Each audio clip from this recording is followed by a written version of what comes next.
ஒரு நாள் அல்லாவின் நல்ல அடியாரான உசைர் அலைஹிஸ்ஸலாம் அமைதியான பாலைவன பாதையில் பயணம் செய்து கொண்டிருந்தார்.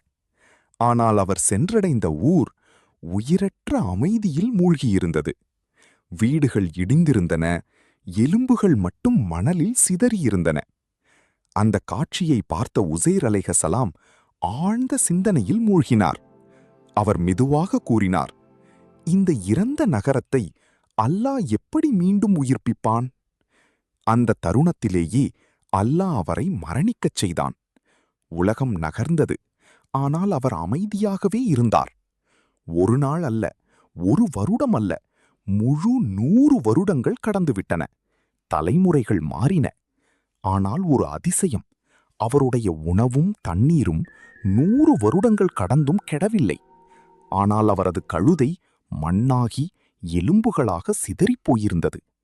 பிறகு அல்லாஹ் உசைர் அலைஹிஸ்ஸலாம் அவர்களை மீண்டும் உயிர்ப்பித்தான். அவர் விழித்தபோது அது ஒரு சிறிய தூக்கம் போல இருந்தது. அல்லாஹ் கேட்டான், நீ எவ்வளவு நேரம் இருந்தாய்? அவர் பதிலளித்தார், ஒரு நாள் அல்லது அதன் சில பகுதி.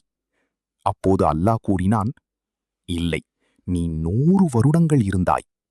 பிறகு அல்லாஹ் அவருக்கு சில அடையாளங்களை காட்டினான். அவர் எடுத்துச் சென்ற உணவும் தண்ணீரும் கெடவில்லை. ஆனால் அவரது கழுதை முழுவதும் எலும்பாகியிருந்தது. அல்லாஹ் அந்த எலும்புகளை அவர் கண்முன்னே ஒன்று சேர்த்தான். அதற்கு மீண்டும் மாமிசம் வந்தது. பிறகு அது உயிருடன் எழுந்தது.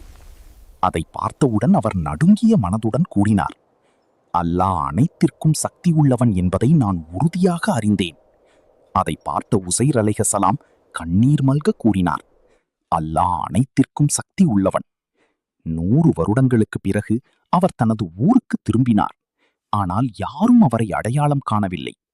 மரணம் முடிவல்ல. அல்லாஹ் நினைத்தால் எலும்புகளுக்கும் மீண்டும் உயிர் வரும்.